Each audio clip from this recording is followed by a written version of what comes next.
എല്ലാ പ്രേക്ഷകർക്കും നേരം വൈകുന്നേരത്തിലേക്ക് സ്വാഗതം. നമ്മുടെ ലോകം ഒരു കലുഷിതമായ സാഹചര്യത്തിലൂടെ കടന്നുപോയിക്കൊണ്ടിരിക്കുകയാണ്. ഇറാനെ ആക്രമിച്ച ഇസ്രയേലും അമേരിക്കയും സംയുക്തമായി ആക്രമിച്ചിട്ട് ഇന്ന് 5-ാം ദിവസമാണ്. 5-ാം ദിവസവും യുദ്ധം ഉടനൊന്നും അവസാനിക്കുന്നതിന്റെ യാതൊരു സാഹചര്യമോ സാധ്യതകളോ നമ്മൾ കാണുന്നില്ല. അപ്പോൾ ഈ യുദ്ധം നീളാനുള്ള സാഹചര്യങ്ങൾ നിലനിൽക്കുന്നു എന്നതാണ് മനസ്സിലാകുന്നത്. അതുൾപ്പെടെ വിശദമായി വാർത്തകൾ നോക്കാം. എല്ലാ പ്രേക്ഷകർക്കും സ്വാഗതം.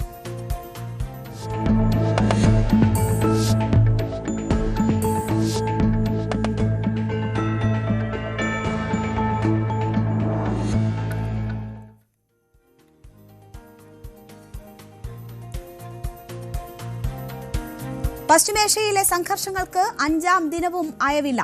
ഇറാൻ പ്രസിഡന്റിന്റെ ഓഫീസ് ആക്രമിച്ചിരിക്കുകയാണ് ഇസ്രയേൽ. ഇടക്കാല നേതൃയോഗം ചേർന്ന കെട്ടിടമാണ് ആക്രമിച്ചതെന്നാണ് റിപ്പോർട്ടുകൾ. പ്രതിനിധികൾ സുരക്ഷിതരെന്ന് ഇറാൻ അറിയിക്കുന്നു. ഇതിനിടെ ഗൾഫ് രാജ്യങ്ങളിലെ US കോൺസുലേറ്റുകൾക്ക് നേരെ ഇറാൻ ആക്രമണം കടുപ്പിച്ചിട്ടുണ്ട്. ദുബായിലെയും UAEയിലെയും കോൺസുലേറ്റുകൾ ആക്രമിക്കപ്പെട്ടിട്ടുണ്ട്. ഹോർമുസ് കടലിടുക്കിന്റെ സുരക്ഷയ്ക്ക് US നേവിയെ വിന്യസിക്കുമെന്ന് പ്രസിഡന്റ് ഡൊണാൾഡ് ട്രംപ് ഉൾപ്പെടെ അറിയിച്ചിരിക്കുന്ന സാഹചര്യം. അപ്പോഴും അവിടം കേന്ദ്രീകരിച്ച് ഇറാൻ പ്രത്യാക്രമണങ്ങൾ നടത്തുന്നു, നടപടികൾ കടുപ്പിക്കുന്നു എന്നതിന്റെ സൂചനകളാണ് വരുന്നത്. ഇറാൻ ആദ്യം ആക്രമിക്കാൻ പദ്ധതിയിട്ടത് കാരണമാണ് US ആക്രമണം നടത്തിയത് എന്നതാണ് ട്രംപ് ഒരു ന്യായീകരണമായി ഈ യുദ്ധത്തിനെ ന്യായീകരിച്ചുകൊണ്ട് വിശദമാക്കിയ കാര്യങ്ങൾ. അപ്പോൾ ഇന്ന് 5-ാം ദിനം എന്തൊക്കെ സംഭവിക്കുന്നു എന്നതാണ് നമ്മൾ ഇനി വിശദമായി നോക്കാൻ പോകുന്നത്. ഇറാനിൽ അമേരിക്കയും ഇസ്രായേലും ആക്രമണം തുടരുകയാണ്. സംഘർഷം ലബനനിലേക്കും വ്യാപിച്ചതോടെ സർക്കാർ സൈനിക കേന്ദ്രങ്ങൾക്കും സിവിലിയൻ അടിസ്ഥാന സൗകര്യങ്ങൾക്കും നേരെ ബോംബാക്രമണം നടന്നു. ലബനനിൽ ഇസ്രായേൽ അതിശക്തമായ ബോംബാക്രമണമാണ് നടത്തുന്നത്. ഗൾഫ് മേഖലയിൽ ഇറാന്റെ പ്രത്യാക്രമണങ്ങൾ തുടരുകയാണ്. നമുക്ക് വിശദമായി തന്നെ ആ കാര്യങ്ങൾ നോക്കാം. ഇറാനിൽ വിമാനവാഹിനി അടക്കം ഇറാന്റെ 17 കപ്പലുകൾ തകർത്തതായി അമേരിക്ക അവകാശപ്പെടുന്നുണ്ട്. ഓപ്പറേഷൻ എപ്പിക് ഫ്യൂരി എന്ന് പേരിട്ടിരിക്കുന്ന അമേരിക്കയുടെ സൈനിക നടപടി കൂടുതൽ ഇറാൻ കപ്പലുകൾക്ക് നേരെ ഉണ്ടാകും എന്നതാണ് അമേരിക്ക വ്യക്തമാക്കിയിരിക്കുന്നത്. 50,000-ഓളം സൈനികരെയും 200 യുദ്ധവിമാനങ്ങളുമാണ് സൈനിക നടപടിക്കായി അമേരിക്ക വിന്യസിച്ചിരിക്കുന്നതെന്നും വ്യക്തമാക്കിയിട്ടുണ്ട്. ഹോർമുസ് കടലിടുക്കിലെ ഇറാന്റെ ഇടപെടൽ ഇല്ലാതാക്കാൻ അമേരിക്ക മേഖലയിൽ നേവിയെ കൂടുതലായി സജ്ജമാക്കുന്നു എന്നതാണ് വരുന്ന വിവരം. ഇറാനിലെ പ്രധാന നഗരങ്ങൾ കേന്ദ്രീകരിച്ചുള്ള ഇസ്രയേൽ വ്യോമാക്രമണം കടുപ്പിച്ചിരിക്കുകയാണ്. ടെഹ്റാന് പുറമെ ക്വാമയിലും വൻ നാശനഷ്ടമുണ്ടായി എന്ന വിവരങ്ങളാണ് വരുന്നത്. ഒഴിഞ്ഞുപോകാനുള്ള നിർദ്ദേശത്തിന് പിന്നാലെ ലബനനിലും ഇസ്രയേൽ കടുത്ത ആക്രമണം നടത്തിയിരിക്കുന്നു. ഇറാനിൽ ഇതുവരെ 1000-ലേറെ പേർ മരിച്ചു എന്നാണ് റിപ്പോർട്ടുകൾ. ഇസ്രയേലും അമേരിക്കയും സംയുക്തമായി പടിഞ്ഞാറൻ ടെഹ്റാൻ ലക്ഷ്യമാക്കി നടത്തിയ ആക്രമണങ്ങളിൽ നഗരത്തിന് മുകളിൽ പുകപടലങ്ങൾ ഉയർന്നതായി ദൃശ്യങ്ങൾ പുറത്തു വന്നിരുന്നു. സൈനിക നീക്കത്തിനിടെ നദാൻസ് ആണവ നിലയത്തിന് നേരെയും ആക്രമണമുണ്ടായി. എന്നാൽ റേഡിയോ ആക്റ്റീവ് ചോർച്ചയൊന്നും റിപ്പോർട്ട് ചെയ്തിട്ടില്ല എന്നതാണ് ഇറാനിയൻ മാധ്യമങ്ങൾ അറിയിക്കുന്നത്.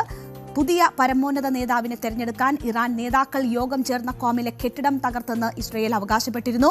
കെട്ടിടത്തിൽ ആളില്ലായിരുന്നു എന്നതാണ് ഇറാന്റെ ഇതിനോടുള്ള പ്രതികരണമായി പുറത്തുവന്നത്. തന്ത്രപ്രധാന ഓഫീസുകളും സൈനിക പരിശീലന കേന്ദ്രവും ഉൾപ്പെടുന്ന പ്രസിഡൻഷ്യൽ കെട്ടിടം ഇസ്രയേൽ നിലം പരിശാക്കി എന്നതാണ് അവർ അവകാശപ്പെടുന്നത്.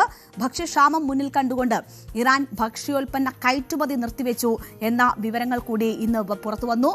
ഇസ്രയേൽ പൈലറ്റുകൾ ഇറാനും ടെഹ്റാനും മുകളിലൂടെ പറക്കുന്നുണ്ട് എന്നത് പ്രധാനമന്ത്രി ബെഞ്ചമിൻ നെതന്യാഹു സ്ഥിരീകരിച്ചു. ഇറാനെതിരെ ശക്തമായ ആക്രമണം തുടരുമെന്നും ബെഞ്ചമിൻ നെതന്യാഹു അറിയിച്ചു. ഇറാനിലും ലബനനിലും ഇസ്രയേൽ ഒരേ സമയം ശക്തമായ ബോംബാക്രമണം നടത്തുന്നു എന്നതാണ് മനസ്സിലാകുന്നത്. ലബനനിൽ ഇസ്രയേൽ നടത്തിയ വ്യോമാക്രമണത്തിൽ ഇതുവരെ 50 പേർ കൊല്ലപ്പെടുകയും 335 പേർക്ക് പരിക്കേൽക്കുകയും ചെയ്തു. തെക്കൻ ലബനനിലെ ഏകദേശം 60 ഹിസ്ബുള്ള കേന്ദ്രങ്ങൾ ഇസ്രയേൽ തകർത്തു എന്നതിന്റെ വാർത്തകളാണ് വരുന്നത്. 4 ദിവസത്തെ പോരാട്ടത്തിന് ശേഷം ഇറാനിൽ ഏകദേശം 800 പേരും ലബനനിൽ 50 പേരും കൊല്ലപ്പെട്ടതായി ആണ് റിപ്പോർട്ടുകൾ സൂചിപ്പിക്കുന്നത്. ഈ കൊല്ലപ്പെട്ട പരമോന്നത നേതാവ് അയത്തുള്ള അലി ഖമനയുടെ വിലാപയാത്ര മാറ്റിവെച്ചു എന്ന വിവരമാണ് ഏറ്റവും ഒടുവിൽ പുറത്തു വന്നത്. വലിയ സുരക്ഷാ പ്രശ്നങ്ങളും ഭീതിയുമൊക്കെ ഉണ്ട്. ആക്രമണം ഉണ്ടാകുമോ എന്ന ഭയവുമൊക്കെ ഉണ്ടാകാം. എന്താണ് കാരണങ്ങളെന്ന വിവരം പൂർണ്ണമായും പുറത്തു വന്നിട്ടില്ല. ഏതായാലും വിലാപയാത്ര മാറ്റിവെച്ചിരിക്കുകയാണ്. പുതിയ നേതാവിനെ തെരഞ്ഞെടുത്താൽ അവരെയും ലക്ഷ്യം വെക്കുമെന്ന ഭീഷണി മുന്നറിയിപ്പ് ഇസ്രയേലിന്റെ ഭാഗത്തു നിന്നും ഉണ്ടായിട്ടുണ്ട്. അതേസമയം തന്നെ ഇറാനും തിരിച്ചടി തുടരുകയാണ്. 100-ലധികം ബാലിസ്റ്റിക് മിസൈലുകളും 2000 ഡ്രോണുകളും ഈ തിരിച്ചടിക്ക് വേണ്ടി വിക്ഷേപിച്ചിട്ടുണ്ട് എന്ന വിവരങ്ങൾ പുറത്തു വന്നിട്ടുണ്ട്. ഇറാന്റെ ആക്രമണത്തിൽ ഇസ്രയേലിലെ റമത് ഗനിൽ നാശനഷ്ടമുണ്ടായി എന്ന വിവരങ്ങളുണ്ട്. സൗദി അറേബ്യയിലെ US എംബസിയിലും ദുബായിലെ US കോൺസുലേറ്റിന് സമീപവും ഈ ആക്രമണങ്ങൾ ആഘാതം ഉണ്ടാക്കിയിട്ടുണ്ട്. വടക്കൻ നഗരമായ മെദുലയിലെ ഇസ്രായേൽ സൈന്യത്തിന് നേരെ റോക്കറ്റ് ആക്രമണം നടത്തിയതായി ലെബനീസ് ഗ്രൂപ്പായ ഹിസ്ബുള്ള അവകാശപ്പെട്ടു. കൂടാതെ ഹൈഫയിലെ നാവിക താവളത്തിന് നേരെ മിസൈൽ ആക്രമണം നടത്തിയതായും ഹിസ്ബുള്ള അറിയിച്ചിട്ടുണ്ട്. ഹോർമുസ് കടലിന്റെ പൂർണ്ണ നിയന്ത്രണം തങ്ങൾ ഏറ്റെടുത്തതായി ഇറാനിലെ റവല്യൂഷണറി ഗാർഡുകൾ പ്രഖ്യാപിച്ചിട്ടുണ്ട്. ഇവിടെ സൈനിക നടപടിക്ക് സജ്ജമാണ് എന്ന ട്രംപിന്റെ ഒരു പ്രസ്താവനയുണ്ടായിരുന്നു. അവിടെ അത് ഒരു വിലപേശൽ തന്ത്രമാക്കി മാറ്റാൻ അനുവദിക്കില്ല എന്നൊരു സന്ദേശമാണ് ട്രംപ് നൽകിയത്. അവിടെയാണ് ഇപ്പോൾ IRGC കൂടുതൽ ശക്തമായ ഇടപെടലുകൾ നടത്തുന്നത്. അതിന്റെ പൂർണ്ണ നിയന്ത്രണം IRGC ഏറ്റെടുത്തു എന്നാണ് അവർ അവകാശപ്പെടുന്നത്. ഇതിന് പിന്നാലെ ഇന്ത്യൻ മഹാസമുദ്രത്തിൽ നിലയുറപ്പിച്ചിരുന്ന അമേരിക്കൻ യുദ്ധക്കപ്പലിന് നേരെ മിസൈൽ ആക്രമണം നടത്തിയതായും ഇറാൻ അവകാശപ്പെടുന്നുണ്ട്. ഇറാൻ തീരത്ത് നിന്ന് 650 കിലോമീറ്റർ അകലെ വെച്ചാണ് US കപ്പലിന് നേരെ ആക്രമണം ഉണ്ടായത് എന്നതാണ് ഇപ്പോൾ പുറത്തുവരുന്ന വാർത്ത. നോക്കൂ, ഇന്ത്യൻ മഹാസമുദ്രത്തിലേക്ക് കൂടി ആക്രമണം വ്യാപിപ്പിക്കുന്നു എന്നതാണ് ആ റിപ്പോർട്ടുകൾ നൽകുന്ന ഏറ്റവും ഭീതിതമായിട്ടുള്ള സാഹചര്യം. അതായത് ഈ യുദ്ധം ഓരോ ദിവസം കഴിയുന്തോറും വ്യാപിച്ചുകൊണ്ടിരിക്കുകയാണ്.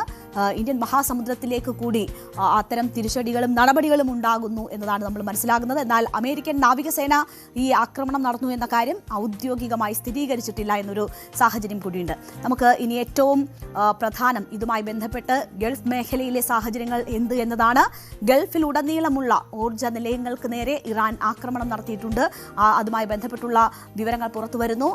ഇന്നും ഇറാൻ ലക്ഷ്യമിടുന്നത് ഈ ഗൾഫ് രാഷ്ട്രങ്ങളിലെ അമേരിക്കയുടേതായിട്ടുള്ള ബേസുകളും ഇടങ്ങളുമാണ് എന്നതാണ് മനസ്സിലാക്കാൻ കഴിയുന്നത്. അമേരിക്ക ഇസ്രയേൽ ആക്രമണങ്ങൾ തുടരുകയാണെങ്കിൽ മേഖലയിലെ എല്ലാ സാമ്പത്തിക കേന്ദ്രങ്ങളെയും ലക്ഷ്യമെക്കുമെന്ന മുന്നറിയിപ്പ് കൂടി ഇറാന്റെ ഭാഗത്തു നിന്നുമുണ്ട്. ഖത്തറിൽ ദോഹയ്ക്ക് മുകളിൽ ഖത്തർ വ്യോമ പ്രതിരോധ സംവിധാനം മിസൈലുകൾ തകർത്തു. ഇതിനെ തുടർന്ന് നഗരത്തിൽ വലിയ ശബ്ദങ്ങൾ കേട്ടിട്ടുണ്ട്. കൂടാതെ ഇറാനിയൻ റവല്യൂഷണറി ഗാർഡ് കോർപ്സിന് വേണ്ടി പ്രവർത്തിച്ചുവെന്ന് സംശയിക്കുന്ന 10 ചാരന്മാരുടെ അറസ്റ്റും അവിടെ റിപ്പോർട്ട് ചെയ്തിട്ടുണ്ട്. സൗദി അറേബ്യയിൽ റിയാദിലെ US എംബസിയിൽ 2 ഡ്രോണുകൾ പതിച്ചതായും ചെറിയ തോതിൽ തീപിടുത്തവും നാശനഷ്ടങ്ങളും ഉണ്ടായതായും സൗദി അധികൃതർ സ്ഥിരീകരിച്ചു. ഒമാനിൽ നിലവിലെ സാഹചര്യം കണക്കിലെടുത്ത് മസ്കറ്റിലെ US എംബസി ജീവനക്കാരോടും ഒമാനിലെ എല്ലാ അമേരിക്കൻ പൗരന്മാരോടും സുരക്ഷിത കേന്ദ്രങ്ങളിൽ അഭയം പ്രാപിക്കാനുള്ള നിർദ്ദേശമാണ് കൊടുത്തിരിക്കുന്നത്. UAE തീരത്ത് കപ്പലിന് നേരെ ആക്രമണമുണ്ടായി. UAEയിലെ ഫുജൈറയിൽ നിന്ന് 7 നോട്ടിക്കൽ മൈൽ കിഴക്ക് ഒരു കപ്പലിന് നേരെയാണ് ആക്രമണം ഉണ്ടായതായി UK maritime security tracker report ചെയ്യുന്നത്. കൂടാതെ ദുബായിലെ US കോൺസുലേറ്റിന് സമീപം ഡ്രോൺ പതിക്കുകയും ചെയ്തു. അങ്ങനെ ഇറാന്റെ ഗൾഫ് രാഷ്ട്രങ്ങൾ ലക്ഷ്യമാക്കിയുള്ള തിരിച്ചടി തുടരുന്ന സാഹചര്യം കൂടിയാണ്. 5ാം ദിവസവും ഇതിനൊന്നും യാതൊരു മാറ്റവും സംഭവിച്ചിട്ടില്ല എന്ന് മാത്രമല്ല, കൂടുതൽ ഇടങ്ങളിലേക്ക് ആക്രമണം വ്യാപിക്കുന്ന സാഹചര്യം കൂടിയാണ് നമ്മൾ കാണുന്നത്. അപ്പോൾ ഈ സൈനിക നടപടികളുമായി ബന്ധപ്പെട്ട് അമേരിക്കയിൽ വലിയ രീതിയിലുള്ള ആഭ്യന്തര പ്രശ്നങ്ങൾ കൂടി ഉടലെടുക്കുകയാണ്. അവിടെ സംഭവിക്കുന്നത് എന്താണ് എന്നത് കൂടി നമുക്ക് പരിശോധിക്കാം. ഇറാൻ വലിയ രീതിയിലുള്ള പ്രത്യാഘാതം നേരിടേണ്ടി വരും എന്നതായിരുന്നു കഴിഞ്ഞ ദിവസം ട്രംപിന്റെ ഭീഷണി പ്രസ്താവന. ഇറാനിലെ ഭരണമാറ്റമല്ല ലക്ഷ്യമെന്നും നിലവിലെ ഗവൺമെന്റിനുള്ളിൽ നിന്നുള്ള ആരെങ്കിലും അധികാരം ഏറ്റെടുക്കുമെന്നാണ് പ്രതീക്ഷയെന്നുമാണ് ട്രംപ് സൂചിപ്പിച്ചിരുന്നത്. അതേസമയം തന്നെ ഇസ്രയേൽ US സംയുക്ത ആക്രമണം യാതൊരു പ്രകോപനവും കൂടാതെ എന്നുള്ള ഇറാന്റെ വാദം ശരിവെച്ച് അമേരിക്കൻ പ്രസിഡന്റ് ഡൊണാൾഡ് ട്രംപിന്റെ പ്രതികരണം ഉണ്ടാകുന്നത് കൂടി നമ്മൾ കണ്ടതാണ്. ഇസ്രയേലിനൊപ്പം യുദ്ധത്തിൽ അണിചേർന്നത് ഇറാൻ ആദ്യം ആക്രമിക്കുമെന്ന് കരുതിയതുകൊണ്ടാണ് എന്നതാണ് ട്രംപ് വിശേഷിപ്പിച്ചത്. തനിക്ക് അങ്ങനെ തോന്നുകയായിരുന്നു എന്നാണ് ട്രംപ് പറഞ്ഞത്. ട്രംപ് പറയുന്നത് ആ ഭ്രാന്തന്മാരുമായുള്ള ചർച്ച ഞങ്ങൾ തുടർന്നുകൊണ്ടിരുന്നു. എന്നാൽ ഇതിനിടെ അവർ ആക്രമിക്കുമെന്ന് തന്നെയാണ് താൻ കരുതിയത്. തങ്ങൾ ഒന്നും ചെയ്യാത്ത പക്ഷം അവർ ആക്രമിക്കും എന്ന് തനിക്ക് തോന്നി. അതുകൊണ്ടാണ് ആക്രമണം നടത്തിയത് എന്നതാണ് ഡൊണാൾഡ് ട്രംപ് പറഞ്ഞത്. ഈ ഒരു യുദ്ധം ലോകത്തെ ആകെ പിടിച്ചു കുലുക്കുന്ന തരത്തിലേക്ക് ഒരു യുദ്ധം പോയപ്പോൾ അതിൻ്റെ കാരണങ്ങൾ വളരെ നിസാരവൽക്കരിച്ചുകൊണ്ട് അതിനെ ന്യായീകരിച്ചുകൊണ്ട് സംസാരിക്കുന്ന ട്രംപിനെയാണ് കണ്ടത്.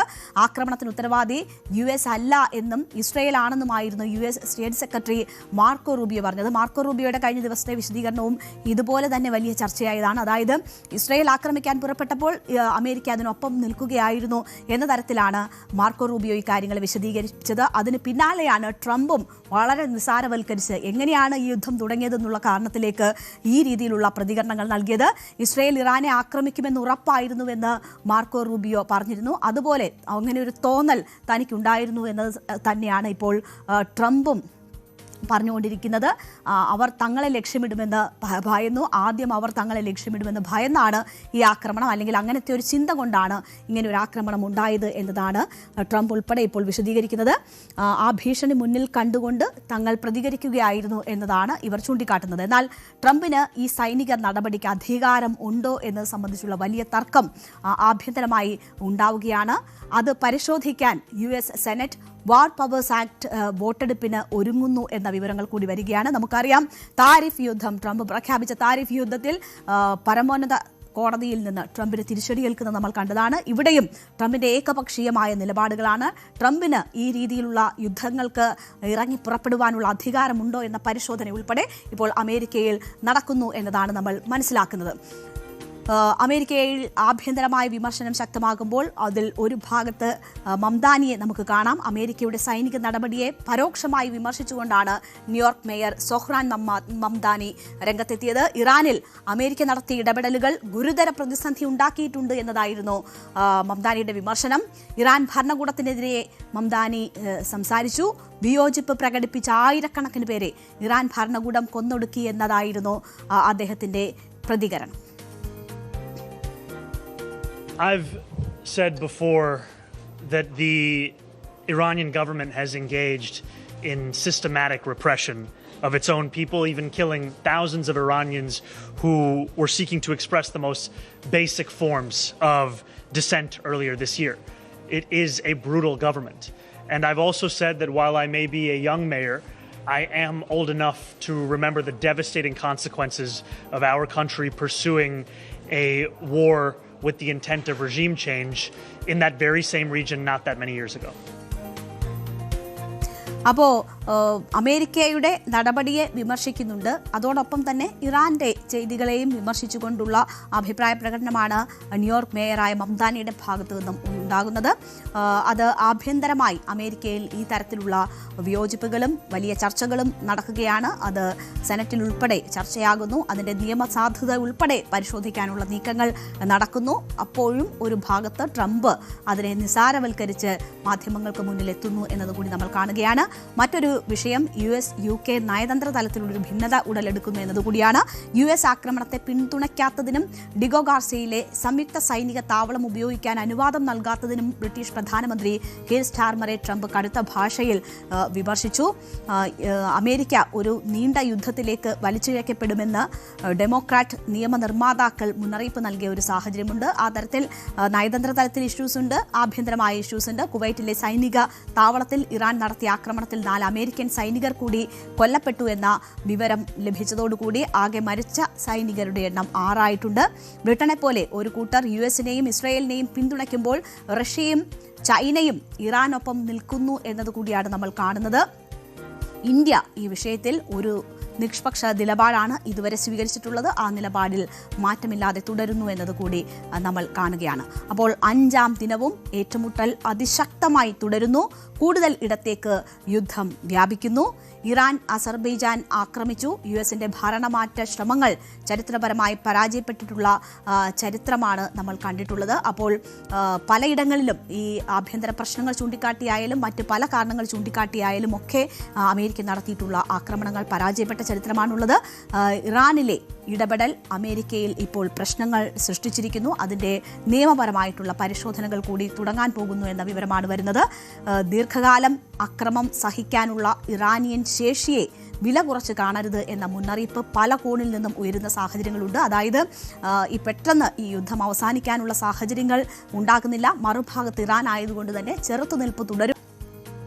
അപ്പോൾ ഇസ്രായേൽ ഇത് അയൽ രാജ്യങ്ങൾ ആഭ്യന്തരമായി തകർന്നു വീഴുകയും ആ മേഖലയിൽ പൂർണ്ണ ശക്തി പ്രാപിക്കുകയും ചെയ്യുക എന്ന ലക്ഷ്യത്തോടു കൂടിയാണ് ഈ യുദ്ധത്തിൽ ഏർപ്പെട്ടിരിക്കുന്നത്. അങ്ങനെ അവർക്ക് ഈ മേഖലയിൽ ഏറ്റവും വലിയ ശക്തിയായി തുടരാനുള്ള ഇസ്രയേൽ തന്ത്രത്തിന് അമേരിക്ക വീണുപോയിരിക്കുന്നു എന്നതുകൂടിയാണ് ട്രംപിൻ്റേതുൾപ്പെടെയുള്ള വാക്കുകളിലൂടെ ഇപ്പോൾ വ്യക്തമാകുന്നത്. അത് അമേരിക്കയിൽ വലിയ രീതിയിലുള്ള ചർച്ചകൾക്ക് വഴി തുറന്നിരിക്കുന്ന സാഹചര്യം കൂടിയാണ്. എന്തായാലും നമുക്ക് കാത്തിരുന്ന് കാണാം എങ്ങനെയാകും ഈ കാര്യങ്ങൾ മുന്നോട്ട് പോവുക എന്നത്. എന്തായാലും ഇപ്പോഴത്തെ സാഹചര്യത്തിൽ ഈ യുദ്ധം നീണ്ടുപോകാനുള്ള സാഹചര്യങ്ങൾ തന്നെയാണ് ഉള്ളത്.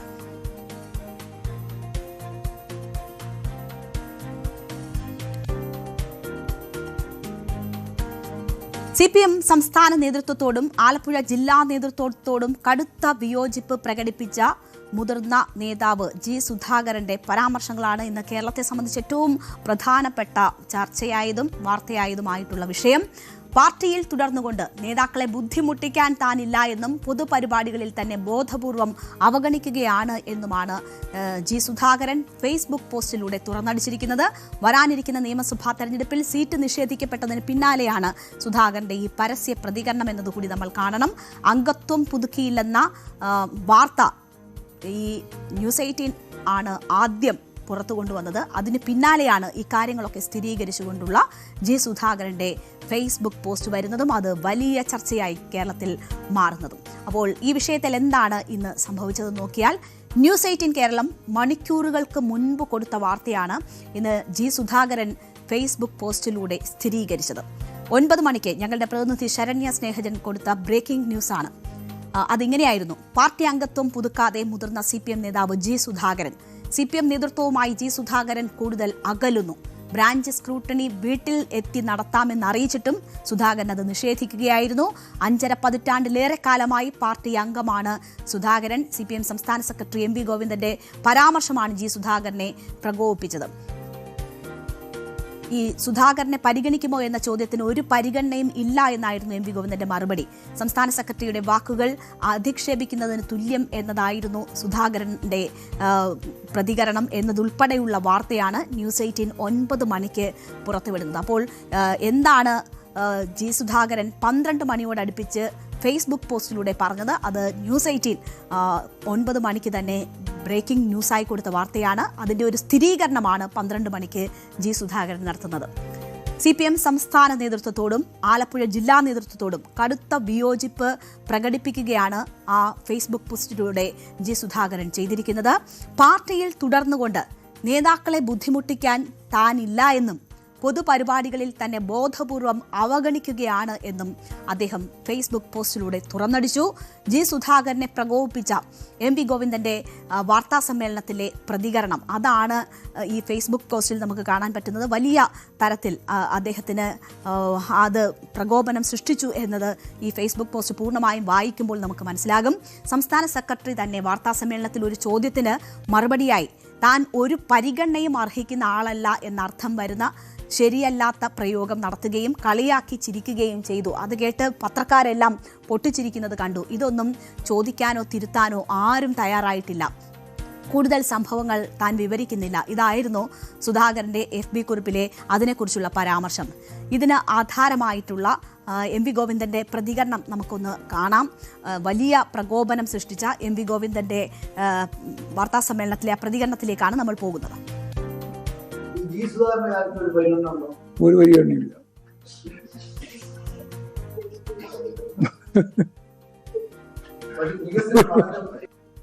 കണ്ടോ, മാധ്യമങ്ങൾ ഒരു ചോദ്യം ചോദിക്കുന്നു, അതിന് ഒരു പരിഗണനയുമില്ല എന്ന് മറുപടി പറയുന്നു. അതിന് പിന്നാലെ മാധ്യമപ്രവർത്തകരുടെ ഭാഗത്തു നിന്ന് ചിരി ഉയരുന്നു. പിന്നീട് MV ഗോവിന്ദനും ചിരിക്കുകയാണ്. ഇതാണ് ജി സുധാകരനെ വലിയ രീതിയിൽ പ്രകോപിപ്പിച്ച ആ വാർത്താ സമ്മേളനത്തിന്റെ ഭാഗം. ഇത്തവണത്തെ നിയമസഭാ തെരഞ്ഞെടുപ്പിലേക്ക് മത്സരിക്കാൻ താൻ MA ബേബിയെ സന്നദ്ധത അറിയിച്ചിട്ടുണ്ട് എന്ന് ജി സുധാകരൻ തന്നെ ഒരു അഭിമുഖത്തിൽ വ്യക്തമാക്കിയിരുന്നു. ഇതിന് പിന്നാലെ സുധാകരനെ സ്ഥാനാർത്ഥിയാക്കുമോ പരിഗണിക്കുമോ എന്ന ചോദ്യം സ്വാഭാവികമായും മാധ്യമങ്ങളുടെ ഭാഗത്തു നിന്നുണ്ടാകും. അതാണ് ആ വാർത്താ സമ്മേളനത്തിൽ മാധ്യമങ്ങളുടെ ഭാഗത്തു നിന്നും ആ ചോദ്യം ഉയരാനുള്ള പ്രധാനപ്പെട്ട കാര്യം. ആ ചോദ്യം CPM സംസ്ഥാന സെക്രട്ടറി MV ഗോവിന്ദനോട് മാധ്യമപ്രവർത്തകർ ചോദിച്ചപ്പോൾ ഉള്ള മറുപടി നമ്മൾ കണ്ടുവല്ലോ. ഈ മറുപടിയാണ് സുധാകരനെ കൂടുതൽ ചൊടിപ്പിച്ചിരിക്കുന്നത്. ഒരു പരിഗണനയുമില്ല എന്ന CPM സംസ്ഥാന സെക്രട്ടറിയുടെ പ്രതികരണവും പിന്നീടുള്ള ആ ചിരിയും. മറ്റ് നേതാക്കളുടെ ഇന്ന് ഈ വാർത്ത ന്യൂസ് 18 ആദ്യം പുറത്തുവിടുന്നു. അത് സ്ഥിരീകരിച്ചുകൊണ്ട് ജി സുധാകരൻ 12 മണിയോടുകൂടി ഫേസ്ബുക്ക് പോസ്റ്റ് ഇടുന്നു. അത് വലിയ ചർച്ചയാകുന്നു സംസ്ഥാനത്ത്. അപ്പോൾ ഈ വിഷയത്തിൽ നേതാക്കൾ സ്വാഭാവികമായും പ്രതികരണങ്ങൾ നടത്തി. ജി സുധാകരൻ പാർട്ടി അംഗത്വം പുതുക്കാത്തതിനെക്കുറിച്ച് അറിയില്ല എന്നതായിരുന്നു CPM ജനറൽ സെക്രട്ടറി MA ബേബിയുടെ ഇതുമായി ബന്ധപ്പെട്ടുള്ള പ്രതികരണം. മാധ്യമങ്ങൾ പറയുമ്പോഴാണ് താൻ ഇതേക്കുറിച്ച് അറിയുന്നത് എന്നതാണ് MA ബേബി പറഞ്ഞത്. അപ്പോൾ MA ബേബി ഈ വിഷയത്തിൽ പ്രതികരിച്ചത് കൂടി കേൾക്കാം. ജി സുധാകരൻ മെമ്പർഷിപ്പ് പുതുക്കാൻ തയ്യാറായിട്ടില്ല, വലിയ അതൃപ്തിയിൽ അദ്ദേഹം പറയുന്നത് എന്താണ്? അങ്ങനെ എന്തെങ്കിലും മെസ്സേജ് കിട്ടിയിരുന്നോ? നിങ്ങൾ പറഞ്ഞപ്പോ കേട്ട കാര്യം എനിക്കറിയുള്ളൂ. മാധ്യമങ്ങൾ പറഞ്ഞപ്പോൾ കേട്ട അറിവേ ഉള്ളൂ എന്നതാണ് MV ഗോവിന്ദൻ ഇതുമായി MV ഗോവിന്ദന്റെ പരാമർശവും പ്രശ്നമുണ്ടാക്കിയ കാര്യം. ജി സുധാകരൻ ഫേസ്ബുക്ക് പോസ്റ്റ് ഇട്ടു. അതിനെക്കുറിച്ച് ചോദിക്കുമ്പോൾ MA ബേബി പറഞ്ഞത് ജി സുധാകരൻ അവഗണിക്കപ്പെട്ടോ എന്ന ചോദ്യം മറുപടി അർഹിക്കുന്നില്ല എന്നതായിരുന്നു മന്ത്രി സജി ചെറിയാന്റെ ഇതിനോടുള്ള പ്രതികരണം. സുധാകരന്റെ ഫേസ്ബുക്ക് പോസ്റ്റ് ശ്രദ്ധയിൽപ്പെട്ടിട്ടില്ല എന്ന് സജി ചെറിയാൻ പറയുന്നു. കൂടിയാലോചനയ്ക്ക് ശേഷമേ മന്ത്രി മറുപടി പറയാൻ പറ്റുകയുള്ളൂ എന്നും മന്ത്രി സജി ചെറിയാൻ പറഞ്ഞു. അപ്പോൾ ജില്ലയിൽ നിന്നുള്ള മന്ത്രിക്ക് എന്താണ് മുതിർന്ന നേതാവിന്റെ ഈ അതൃപ്തി, അദ്ദേഹം അത് പരസ്യമായി പ്രതികരിക്കുമ്പോൾ അതിനോട് പറയാനുള്ളതെന്ന് കൂടി കേൾക്കാം. ഇതെല്ലാം കൂടിയാലോചിച്ചാലേ പറയാൻ പറ്റും. വരട്ടെ, ഒറ്റയ്ക്കല്ലല്ലോ ഇത്തരം കാര്യങ്ങൾ അഭിപ്രായം പറയണം. ഞാനത് കണ്ടില്ല, നിങ്ങൾ പറഞ്ഞു കേട്ട അഭിപ്രായം പറയാൻ പറ്റും. അല്ലെ, ഞാൻ കേട്ടില്ലല്ലോ, ഞാൻ കണ്ടില്ല. ഞാനിപ്പോ കമ്മിറ്റി കഴിഞ്ഞ് ഇറങ്ങിയതേ ഉള്ളൂ. വിവരക്കെട്ട് എന്താ മെമ്പർഷിപ്പ് പുതുക്കുന്നതാണ് പാർട്ടി വിടുന്നതല്ലേ അർത്ഥം? അല്ല, എനിക്കറിയില്ലെന്ന്, ഞാൻ കേട്ടില്ലല്ലോ. അദ്ദേഹമല്ല, സാങ്കേതികമായി അതല്ലേ അർത്ഥം? സാങ്കേതിക അത് പാർട്ടിക്കകത്ത് പിന്നെ അങ്ങനെ പുതുക്കുന്നില്ല എന്നുള്ള അഭിപ്രായം അദ്ദേഹം പറഞ്ഞു. എനിക്കറിയില്ല. അദ്ദേഹം ഫേസ്ബുക്ക് പോസ്റ്റിൽ പറയുന്നുണ്ട് പാർട്ടി. നിങ്ങളല്ലേ എനിക്ക് അയച്ചതാ, എനിക്ക് നിങ്ങളൊന്ന് അയച്ചതാ, ഞാൻ കണ്ടില്ല, എനിക്കൊന്ന് അയച്ചതാ. അങ്ങനെ ഒരു അവഗണന ഏതെങ്കിലും ഘട്ടത്തിൽ അപ്പോൾ ജില്ലയിലെ മന്ത്രിയുടെ പ്രതികരണം നമ്മൾ കേട്ടു. ആലപ്പുഴയിൽ മന്ത്രി സജി ചെറിയാനും ജില്ലാ സെക്രട്ടറി R നാസറും ചേർന്ന് തന്നെ ബോധപൂർവം ഒതുക്കുകയാണ് എന്ന വികാരം ജി സുധാകരൻ പലപ്പോഴും പ്രകടിപ്പിച്ചിട്ടുണ്ട്. പാർട്ടിക്കുള്ളിൽ നിന്ന് തന്നെ നേരിടേണ്ടി വന്ന സൈബർ ആക്രമണങ്ങളിൽ ഈ നേതൃത്വം മൗനം പാലിച്ചതും അദ്ദേഹം ചൂണ്ടിക്കാട്ടിയിട്ടുണ്ട്. അദ്ദേഹത്തെ വല്ലാതെ ആ കാര്യങ്ങളും വേദനിപ്പിച്ചിട്ടുണ്ട്. അപ്പോൾ MA ബേബിയേക്കാൾ തന്നെ പാർട്ടി സീനിയോറിറ്റിയുള്ള ഒരു നേതാവാണ് ജി സുധാകരൻ. ആ ജി സുധാകരനെ ഒരു ബ്രാഞ്ച് അംഗം എന്ന നിലയിൽ പോലും പരിഗണിക്കുന്നില്ല എന്ന പരിദേവനം അല്ലെങ്കിൽ പരാതി ഉൾപ്പെടെയാണ് അദ്ദേഹം ഈ ഫേസ്ബുക്ക് പോസ്റ്റിൽ ചൂണ്ടിക്കാട്ടിയിട്ടുള്ളത്. അപ്പോൾ അതിനോടുള്ള ആ നേതാക്കളുടെ തന്നെ പ്രതികരണമാണ് നമ്മൾ കാണുന്നത്. ഇന്ന് CPMന്റെ വളരെ നിർണായകമായ നേതൃയോഗങ്ങൾ ചേരുന്ന ഒരു ദിവസമാണ്. തെരഞ്ഞെടുപ്പിനുള്ള വലിയ രീതിയിലുള്ള ഒരുക്കങ്ങൾ നടക്കുന്ന ദിവസമാണ്. മുതിർന്ന നേതാവിന്റെ ഈ പ്രതികരണങ്ങൾ പാർട്ടിയെ തന്നെ ബുദ്ധിമുട്ടിലാക്കുന്ന ഒരു സാഹചര്യം ഉണ്ടാകുന്നത്. ജി സുധാകരന്റെ നിലപാടിന് പിന്തുണയുമായി അതേസമയം തന്നെ കോൺഗ്രസ് നേതാക്കൾ രംഗത്തെത്തുന്നത് കൂടി കാണുന്നുണ്ട്. നമുക്കറിയാം കോൺഗ്രസ് ഈ തെരഞ്ഞെടുപ്പിനെ സംബന്ധിച്ച് അവർ വലിയ സാധ്യതകൾ മുന്നിൽ കാണുന്നുണ്ട്. അവർ വിസ്മയം തീർക്കും എന്ന് അവകാശപ്പെട്ടവരാണ്. ഉണ്ടാകുന്ന എല്ലാ സാധ്യതകളും പ്രയോജനപ്പെടുത്താനുള്ള വലിയ ജാഗ്രതയും സന്നദ്ധതയും ഒക്കെ കോൺഗ്രസ് കാട്ടുന്നതും നമ്മൾ കണ്ടിട്ടുണ്ട്. അപ്പോൾ ഈ വിഷയത്തുമായി ബന്ധപ്പെട്ടും കോൺഗ്രസിന്റെ നീക്കം അതുതന്നെയാണ്. അംഗത്വം വിടുന്ന സുധാകരൻ മറ്റേതെങ്കിലും പാർട്ടിക്കൊപ്പം ചേരുമോ എന്ന ചോദ്യം ഉയരുന്നുണ്ട്. അപ്പോൾ ഏതെങ്കിലും തരത്തിലുള്ള സാധ്യതയുണ്ടെങ്കിൽ ആ സാധ്യത പ്രയോജനപ്പെടുത്താനുള്ള നീക്കവും കരുതലും കോൺഗ്രസിന്റെ ഭാഗത്തു നിന്നുമുണ്ട് എന്നതാണ് നമുക്ക് മനസ്സിലാകുന്നത്. പക്ഷേ ഈ ചോദ്യം എത്രമാത്രം പ്രസക്തമാണ്? വിശ്രമത്തിലായ സുധാകരൻ നാളെ വാർത്താസമ്മേളനം നടത്തും എന്ന വിവരമാണ് പുറത്തുവരുന്നത്. അദ്ദേഹം കാലിന് സുഖമില്ലാതെ വിശ്രമത്തിലായിരുന്നു. കഴിഞ്ഞ കുറേ നാളുകളായി അദ്ദേഹത്തിന് പാർട്ടിയുമായുള്ള അകൽച്ച അത് ബോധ്യപ്പെടുന്ന തരത്തിലുള്ള ഒരുപാട് പ്രതികരണങ്ങൾ അദ്ദേഹം നടത്തിയിട്ടുണ്ട്. നാളെ അദ്ദേഹം വാർത്താസമ്മേളനം നടത്തുമ്പോഴായിരിക്കും എന്താണ് അദ്ദേഹത്തിന്റെ ഇനി തുടർന്നുള്ള നീക്കങ്ങൾ എന്നത് മനസ്സിലാവുക. എന്തായാലും 63 വർഷക്കാലത്തെ പാർട്ടി അംഗത്വ ബന്ധമാണ് കെ സുധാകരന് പാർട്ടിയുമായി ഉണ്ടായിരുന്നത്. ആ സുധാകരനെ പൊതുപരിപാടികളിലൊന്നും ജില്ലാ സെക്രട്ടറി കഴിഞ്ഞ 5 വർഷക്കാലം ഉൾപ്പെടുത്തിയിട്ടില്ല എന്ന പരാതി കൂടിയാണ് അദ്ദേഹം പറയുന്നത്. അടിയന്തരാവസ്ഥയുടെ 50ാം വാർഷികം സുധാകരന്റെ വീടിനടുത്ത് വെച്ച് നടത്തിയപ്പോൾ അടിയന്തരാവസ്ഥയുടെ ആദ്യകാലത്ത് തന്നെ നിരോധനം ലംഘിച്ച് പ്രകടനം നടത്തിയ അറസ്റ്റും ജയിൽവാസവും ലോക്കപ്പ് മർദ്ദനവും ഒക്കെ അനുഭവിച്ച നേതാവ് ആ ജില്ലയിൽ അദ്ദേഹത്തിന്റെ അടുത്ത് പരിപാടി നടക്കുമ്പോൾ ഒഴിവാക്കപ്പെടുന്ന സാഹചര്യമാണ്. ആ ജില്ലയിൽ ജീവിച്ചിരിക്കുന്ന ഒരേ ഒരാൾ, ഈ ക്രൂരതകളൊക്കെ ഏറ്റ ഒരേ ഒരാളാണ് ആ സുധാകരന് ഒരു ക്ഷണക്കത്ത് പോലും നൽകിയില്ല എന്ന പരാതി അദ്ദേഹം പറയുകയാണ്. നിയമസഭാ തെരഞ്ഞെടുപ്പിലേക്ക് മത്സരിക്കാൻ ഉള്ള സന്നദ്ധത അദ്ദേഹം MA ബേബിയെ അറിയിച്ചിരുന്നു. സീറ്റുമില്ല, അവിടെ കളിയാക്കലും അനുഭവിക്കേണ്ടി വന്നു എന്നതാണ് ഈ പൊട്ടിത്തെറിയിലേക്ക് കാര്യങ്ങൾ എത്തിച്ചിരിക്കുന്നത്. മത്സരിപ്പിച്ചില്ലെങ്കിലും മാന്യമായ പരിഗണന എന്നതാണ് ജി സുധാകരൻ ആഗ്രഹിക്കുന്നത്. അർഹിക്കുന്ന പരിഗണന നൽകി പാർട്ടിയും നേതാക്കളും ജി സുധാകരനെ ഒപ്പം നിർത്തുമോ, അതോ കൂടുതൽ കടുത്ത തീരുമാനത്തിലേക്ക് ജി സുധാകരനെ തള്ളിവിടുമോ? അതൊക്കെ അറിയാൻ നമുക്ക് കാത്തിരിക്കാം ജി സുധാകരന്റെ വാർത്താസമ്മേളനം വരെ.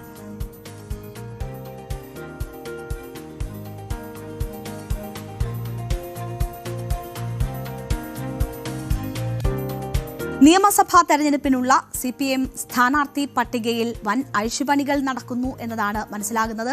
അതിൻ്റെ പൂർണ്ണതയിലേക്ക് അല്ലെങ്കിൽ പ്രഖ്യാപനത്തിലേക്കൊക്കെ പോകുന്നതിന് മുൻപ് പലതരത്തിലുള്ള മാറ്റങ്ങൾ വീണ്ടും ഉണ്ടാകുന്നുണ്ട് ഈ സ്ഥാനാർത്ഥി പട്ടികയിൽ ആലോചനാ ഘട്ടത്തിൽ എന്നതാണ് പുറത്തുവരുന്ന വിവരം. മുൻ ആരോഗ്യമന്ത്രി KK ശൈലജ പേരാവൂരിൽ ജനവിധി തേടും എന്ന വിവരം ഏറെക്കുറെ ഉറപ്പായിരിക്കുകയാണ്. ഇടതുപക്ഷത്തിന് അപൂർവമായി മാത്രം വിജയിക്കാൻ സാധിച്ചിട്ടുള്ള മണ്ഡലമാണ് പേരാവൂർ. CPMന് ഒരിക്കൽ മാത്രമാണ് പേരാവൂരിൽ നിന്ന് പാർട്ടി ചിഹ്നത്തിൽ വിജയിക്കാൻ സാധിച്ചിട്ടുള്ളത്. CPM ചിഹ്നത്തിൽ മത്സരിച്ച KK ശൈലജ 2006 അവിടെ CPMനായി ആദ്യ വിജയം കുറിച്ചത്. ശൈലജയെ ഉപയോഗിച്ച് മണ്ഡലം തിരിച്ചുപിടിക്കാം എന്ന് പാർട്ടി കരുതുമ്പോൾ ശൈലജയെ ഒതുക്കാനുള്ള നീക്കമാണോ ഇത് എന്ന സംശയം കൂടി ഉയരുന്നു. അപ്പോൾ എന്താണ് KK ശൈലജയെ പേരാവൂരിൽ എത്തിക്കുന്നത് കൊണ്ട് പാർട്ടി ലക്ഷ്യമിടുന്നത്? അത് എന്തായിരിക്കും അതിനുള്ള സാധ്യതകൾ? ഇതാണ് നമ്മൾ ഈ ഫോക്കസിൽ പരിശോധിക്കാൻ പോകുന്നത്. 2021 സംസ്ഥാനത്ത് ആഞ്ഞു വീശിയ ഇടത് അനുകൂല തരംഗത്തിലും UDFനെ കൈവിടാത്ത സീറ്റാണ് പേരാവൂർ. ഒരു അട്ടിമറി ഉണ്ടാകുമെന്ന പ്രവചനങ്ങൾക്കിടയിലും 3352 വോട്ടിന്റെ ഭൂരിപക്ഷത്തിനാണ് പേരാവൂരിൽ സണ്ണി ജോസഫ് ഹാട്രിക് തികച്ചത്. അവിടെ ശക്തമായ മത്സരം കാഴ്ചവെക്കുക എന്നതാണ് KK ശൈലജയ്ക്ക് നൽകിയിരിക്കുന്ന ഡ്യൂട്ടി എന്നതാണ് നമ്മൾ മനസ്സിലാക്കുന്നത്. 2026 KK ശൈലജയെ ഉപയോഗിച്ച് അവിടെ മത്സരം കടുപ്പിക്കാനും ആ മണ്ഡലം തിരിച്ചു പിടിക്കാനുമാണ് CPM തയ്യാറെടുക്കുന്നത് എന്നതാണ് മനസ്സിലാകുന്നത്. 2006 കോൺഗ്രസിനെ അട്ടിമറിച്ച് പേരാവൂർ പിടിച്ചടക്കിയ ശൈലജയെ വീണ്ടും രംഗത്തിറക്കാനുള്ള നീക്കം ഈ ലക്ഷ്യത്തോടു കൂടിയാണ് CPM നടത്തുന്നത്. ഇതോടെ പേരാവൂർ ഈ തെരഞ്ഞെടുപ്പിൽ തന്നെ ഏറ്റവും ശ്രദ്ധാകേന്ദ്രമായ മണ്ഡലമായി മാറും എന്ന കാര്യത്തിൽ യാതൊരു സംശയവുമില്ല. 15 വർഷത്തിനിപ്പുറം വീണ്ടും KK ശൈലജ സണ്ണി ജോസഫ് പോരാട്ടത്തിന് പേരാവൂരിൽ അരങ്ങൊരുങ്ങുകയാണ്.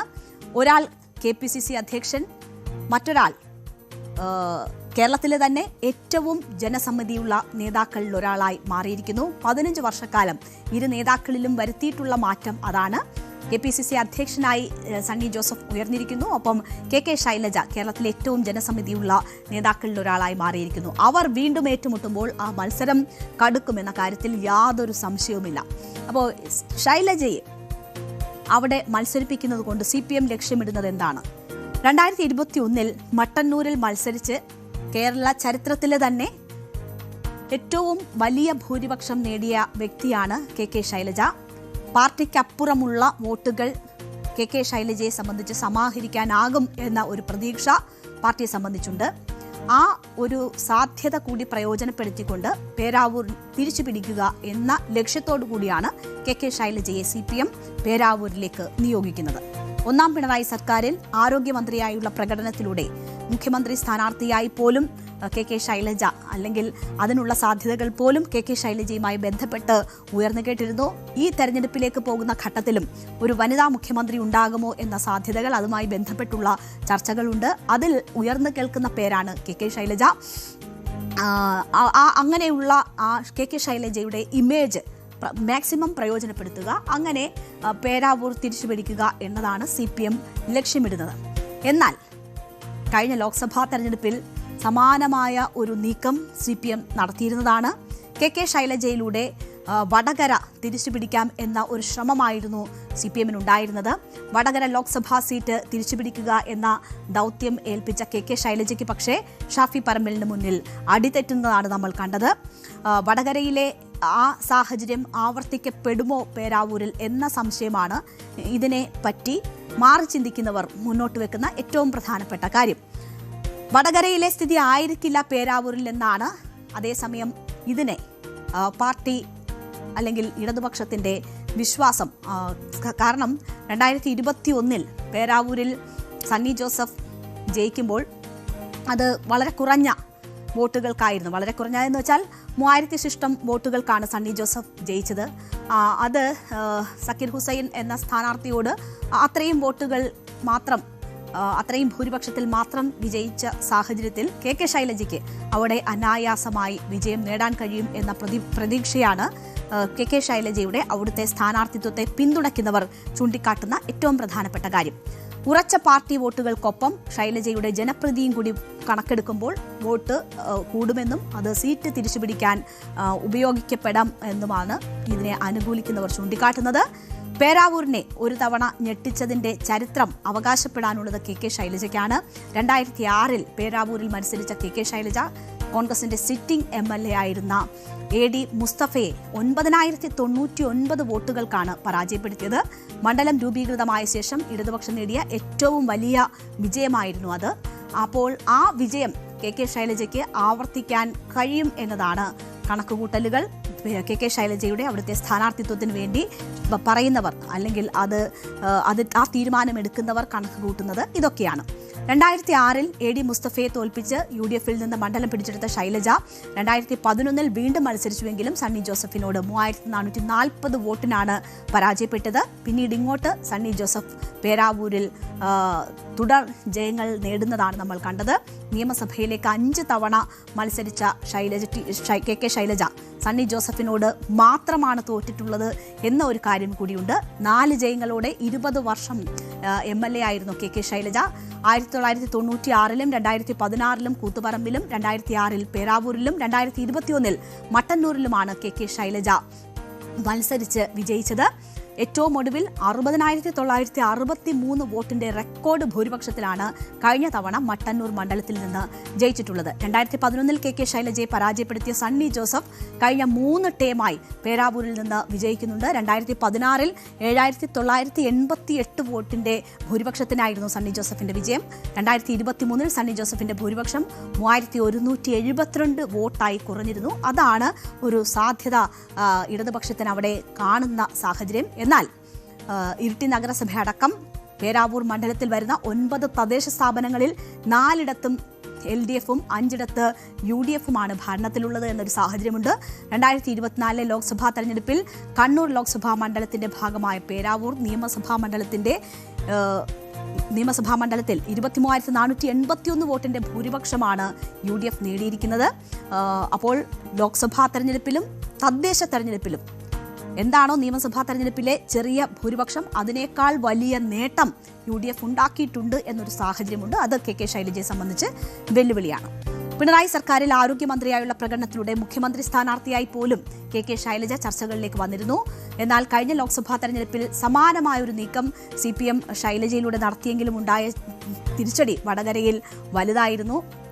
അത് ലോക്സഭയ്ക്ക് പിന്നാലെ ഇപ്പോൾ വീണ്ടും ഒരു പരീക്ഷണത്തിന് കെ ശൈലജ ഇറക്കി ഒരു തോൽവി കൂടി സംഭവിക്കുകയാണെങ്കിൽ അത് തെരഞ്ഞെടുപ്പ് രാഷ്ട്രീയത്തിന്റെ ഒരു ഗതി തന്നെ മാറ്റി നിർണ്ണയിക്കുന്ന തരത്തിൽ കെ ശൈലജയ്ക്ക് മാറും ഈ സാഹചര്യം എന്നത് അറിയാം. അതുകൊണ്ട് തന്നെ കെ ശൈലജയെ സംബന്ധിച്ച് ഇതൊരു വലിയ വെല്ലുവിളി ഏറ്റെടുക്കൽ കൂടിയാണ്. അതുപോലെ തന്നെ KPCC അധ്യക്ഷൻ ആയിരുന്നു കൊണ്ടാണ് സണ്ണി ജോസഫ് മത്സരിക്കുന്നത്. സണ്ണി ജോസഫിന് അവിടെ തോൽവി, ഈ ഹാട്രിക്കിന് ശേഷം ഒരു തോൽവി ഏൽക്കേണ്ടി വരികയാണെങ്കിൽ അത് കോൺഗ്രസിനെ സംബന്ധിച്ച് ചിന്തിക്കാൻ പോലും ആകാത്ത ഒരു സാഹചര്യവുമാവും. എന്തായാലും പേരാവൂർ കാത്തിരിക്കുന്നത് കേരളത്തിലെ വരുന്ന നിയമസഭാ തെരഞ്ഞെടുപ്പിലെ ഏറ്റവും ശക്തമായ മത്സരത്തിനാണ് എന്ന കാര്യത്തിൽ തർക്കമില്ല. ആര് ജയിച്ചാലും ആര് തോറ്റാലും അത് വലിയ രീതിയിൽ ആഘാതം ഉണ്ടാക്കുന്നതാകും എന്ന കാര്യത്തിലും സംശയമില്ല. നമുക്ക് മറ്റ് ഫോക്കസ് വാർത്തകളിലേക്ക് തിരിച്ചെത്താം ഇടവേളയ്ക്ക് ശേഷം.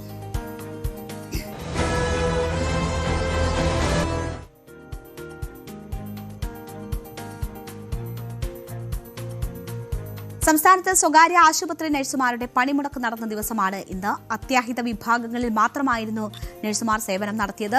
യുണൈറ്റഡ് നഴ്സസ് അസോസിയേഷന്റെ നേതൃത്വത്തിലായിരുന്നു ഇന്ന് പണിമുടക്ക് നടന്നത്. വാർഡ് ഡ്യൂട്ടികളിൽ നിന്നും നഴ്സുമാർ പൂർണ്ണമായും ഇന്ന് വിട്ടുനിന്നു. ശമ്പള പരിഷ്കരണം അടക്കമുള്ള ആവശ്യങ്ങൾ ഉന്നയിച്ചുകൊണ്ടായിരുന്നു ഈ പണിമുടക്ക് ഇന്ന് നടന്നത്. 490ഓളം സ്വകാര്യ ആശുപത്രികളിലെ നഴ്സുമാരാണ് ഈ പണിമുടക്കിൽ പങ്കെടുത്തത്. അപ്പോൾ എന്തൊക്കെയാണ് നഴ്സുമാരുടെ ആവശ്യം, എന്തുകൊണ്ടാണ് ഈ സമയത്ത് ഇങ്ങനെ ഒരു സമരത്തിലേക്ക് പോകേണ്ടി വന്നത് എന്നതാണ് നമ്മൾ നോക്കുന്നത്. ശമ്പള പരിഷ്കരണവും 40,000 രൂപ അടിസ്ഥാന ശമ്പളവും ഉൾപ്പെടെ ഉള്ള ആവശ്യങ്ങൾ ഉന്നയിച്ചുകൊണ്ടായിരുന്നു ഇന്നത്തെ നഴ്സുമാരുടെ സമരം. UNAയുടെ നേതൃത്വത്തിൽ ആയിരക്കണക്കിന് നഴ്സുമാർ സെക്രട്ടേറിയറ്റിന് മുന്നിൽ പ്രതിഷേധിച്ചു. സംസ്ഥാനത്തെ 490ഓളം സ്വകാര്യ ആശുപത്രികളിലെ നഴ്സുമാരാണ് ഈ പണിമുടക്കിൽ പങ്കെടുത്തത്. അവരുടെ ആവശ്യങ്ങൾ എന്താണ് എന്നത് വിശദമായി നോക്കിയാൽ, അടിസ്ഥാന ശമ്പളം 40,000 രൂപ ആക്കുക, ആരോഗ്യ മേഖലയിലെ കരാർ നിയമനങ്ങൾ നിർത്തലാക്കുക, doctor Balram committee report, Jagadish Prasad committee report എന്നിവ പൂർണ്ണമായും നടപ്പിലാക്കുക, വീരകുമാർ കമ്മിറ്റി പ്രകാരമുള്ള ഷിഫ്റ്റ് സമ്പ്രദായം നടപ്പിലാക്കുക, നഴ്സിംഗ് അധ്യാപകർക്ക് UGC സ്കെയിൽ നടപ്പിലാക്കുക തുടങ്ങിയ ആവശ്യങ്ങളാണ് ജീവനക്കാർ മുന്നോട്ട് വെച്ചിട്ടുള്ളത്. രോഗി നഴ്സ് അനുപാതം നിയമാനുസൃതമായി നടപ്പിലാക്കുക, ലേബർ നിയമങ്ങൾ കർശനമായി നടപ്പിലാക്കുക, PSC വഴി സ്ഥിര നിയമനങ്ങൾ നടപ്പിലാക്കുക തുടങ്ങിയ ആവശ്യങ്ങളും ഇവർ മുന്നോട്ട് വെച്ചിട്ടുണ്ട്. അങ്ങനെ നിരവധിയായിട്ടുള്ള അവരുടെ ജോലിയെ ബാധിക്കുന്ന തരത്തിലുള്ള ആവശ്യങ്ങൾ അവർ മുന്നോട്ട് വെച്ചിട്ടുണ്ട്. ഈ രീതിയിൽ എന്തുകൊണ്ടാണ് ജോലി നിർത്തിവെച്ചുകൊണ്ട് അല്ലെങ്കിൽ അങ്ങനെ ഒരു പണിമുടക്കിലേക്ക് കാര്യങ്ങൾ നീങ്ങിയത് എന്നതുകൂടി നോക്കിയാൽ, ശമ്പള വർധനവ് നടപ്പിലാക്കാതിരിക്കാൻ കാരണം സർക്കാരും മാനേജ്മെന്റും തമ്മിലുള്ള ഒത്തുകളിയാണ് എന്നതാണ് UNA ആരോപിക്കുന്നത്. കഴിഞ്ഞ 7 വർഷമായി ശമ്പള പരിഷ്കരണം നടത്തിയിട്ടില്ല എന്ന കാര്യം അവർ ചൂണ്ടിക്കാട്ടുന്നു. ഫെബ്രുവരി 21 ഒരു സൂചനാ പണിമുടക്ക് അവർ നടത്തിയിരുന്നു. അത് കണ്ടില്ലെന്ന നിലപാടാണ് സർക്കാർ സ്വീകരിച്ചത്. അതുകൊണ്ടാണ് കടുത്ത നടപടികളിലേക്ക് കടക്കാൻ അവർ തീരുമാനിച്ചത്. ഇങ്ങനെ ഒരു പണിമുടക്ക് സമരത്തിലേക്ക് നഴ്സുമാർ എത്തിയത്. സർക്കാരിന്റെ ഭാഗത്തു നിന്ന് നഴ്സുമാർക്ക് അനുകൂലമായ തീരുമാനമുണ്ടായില്ലെങ്കിൽ ശക്തമായ കൂടുതൽ കടുത്ത പ്രതിഷേധങ്ങളിലേക്ക് കടക്കാനാണ് ഇവരുടെ തീരുമാനം. ആരോഗ്യവകുപ്പിന്റെ ഭാഗത്തു നിന്ന് അടിയന്തര ഇടപെടൽ വേണം എന്നതാണ് ഇവർ ആവശ്യപ്പെടുന്നത്. ആരാണോ തങ്ങളുടെ ആവശ്യങ്ങൾ മനസ്സിലാക്കുന്നത്, അതിനനുകൂലമായി നിലപാട് സ്വീകരിക്കുന്നത്, അവരെ മാത്രമേ പിന്തുണയ്ക്കുകയുള്ളൂ എന്നുകൂടി നഴ്സുമാരുടെ അസോസിയേഷൻ വ്യക്തമാക്കുകയാണ്. എല്ലാവരെയും സമരപ്പന്തലിലേക്ക്, എല്ലാ രാഷ്ട്രീയ പാർട്ടികളെയും സ്വാഗതം ചെയ്യുന്നു. സെക്രട്ടേറിയറ്റിനെ പ്രവർത്തനം സ്തംഭിപ്പിക്കുന്നത് ഉൾപ്പെടെയുള്ള നടപടികളിലേക്ക് ഒരുപക്ഷെ ഇവരുടെ ഈ മുന്നറിയിപ്പ് സമരം ഫലം കണ്ടില്ല എങ്കിൽ നീങ്ങും എന്ന ഒരു കാര്യം കൂടി സംഘടന ചൂണ്ടിക്കാട്ടുകയാണ്. അവഗണിക്കാൻ ശ്രമിച്ചാൽ വോട്ടിലൂടെ അത് പ്രതിഫലിപ്പിക്കും എന്നതാണ് UNA അവകാശപ്പെടുന്നത്. ജാസ്മിൻ ഷായുടെ പ്രതികരണം ഒന്ന് കേൾക്കാം. ഏത് രീതിയിലും സർക്കാർ ഉത്തരവിറക്കിയിട്ടില്ലെങ്കിൽ ഞങ്ങൾ സെക്രട്ടേറിയറ്റിലേക്ക് പോകണമോ, അതുപോലെ ഇവിടെ തിരുവനന്തപുരത്ത് തന്നെ തുടരണമോ എന്ന കാര്യം ഇന്ന് വൈകുന്നേരത്തെ കൺവെൻഷൻ ഞങ്ങൾ പ്രഖ്യാപിക്കും. ഞങ്ങൾക്ക് എല്ലാ പാർട്ടികളോടും ഇവിടെ വരണം, അവരുടെ ഐക്യദാർഢ്യം വേണമെന്നാണ് ഞങ്ങൾ പറഞ്ഞിട്ടുള്ളത്. എല്ലാ രാഷ്ട്രീയ പാർട്ടികൾക്കും ഇതറിയാം. അവർ വരുന്ന എല്ലാവർക്കും ഞങ്ങളുടെ വേദിയിലേക്ക് സ്വാഗതമാണ്. ഞങ്ങളെ സഹായിക്കുന്നവർക്കൊപ്പമായിരിക്കും ഈ തിരഞ്ഞെടുപ്പിൽ പോലും ഞങ്ങൾ ഉണ്ടാകുക എന്നുള്ള കൃത്യമായ സന്ദേശം ഞങ്ങൾ കൊടുക്കും. ഞങ്ങളെ അവഗണിക്കാൻ ശ്രമിച്ചാൽ അത് വോട്ടിലൂടെ കൂടി ഞങ്ങളെ പ്രതിഫലിപ്പിക്കും എന്നുള്ളത് ഇവിടുത്തെ രാഷ്ട്രീയ പാർട്ടികളോട് ഞങ്ങൾ പറയുക.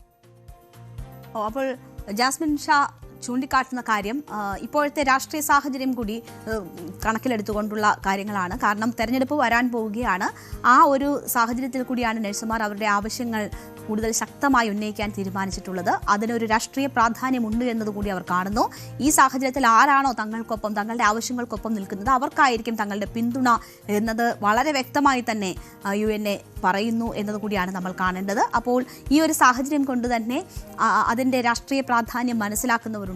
UDF അധികാരത്തിലെത്തിയാൽ 1 വർഷത്തിനകം നഴ്സുമാരുടെ വേതനം 40,000 ആക്കുമെന്ന് ഒരു വാഗ്ദാനം കോൺഗ്രസ് UDF നേതാക്കളുടെ ഭാഗത്തു നിന്ന് വരുന്നത് കൂടി നമ്മൾ കാണണം. അപ്പോൾ അങ്ങനെ ഒരു നീക്കം ഒരു ഭാഗത്ത് നടക്കുന്നുണ്ട്. എന്തായാലും പ്രശ്നപരിഹാരത്തിന് മാനേജ്മെന്റുമായി ചർച്ച വേണം എന്നതാണ് സർക്കാർ ഇതുമായി ബന്ധപ്പെട്ട് ചൂണ്ടിക്കാട്ടുന്നത്.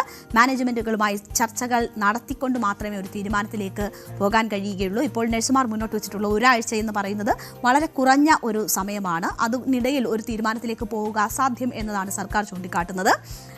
സ്വകാര്യ ആശുപത്രി മാനേജ്മെന്റുകൾ പക്ഷേ ഇക്കാര്യത്തിൽ പറയുന്നത് സർക്കാരാണ് തീരുമാനമെടുക്കേണ്ടത്. അതുകൊണ്ട് തന്നെ സർക്കാരിന്റെ തീരുമാനം ഉണ്ടായാൽ അതിനനുസരിച്ച് പെരുമാറുക എന്നത് മാത്രമാണ് തങ്ങളുടെ തങ്ങൾക്ക് കഴിയുക എന്നതാണ് സ്വകാര്യ മാനേജ്മെന്റുകളും ഈ കാര്യത്തിൽ നിലപാട് സ്വീകരിക്കുന്നത്. എന്തായാലും നഴ്സുമാർ മുന്നോട്ട് വെക്കുന്നത് അവരുടെ വളരെ അടിസ്ഥാനപരമായിട്ടുള്ള ആവശ്യങ്ങളാണ് എന്ന കാര്യത്തിൽ യാതൊരു സംശയവും ഇല്ല.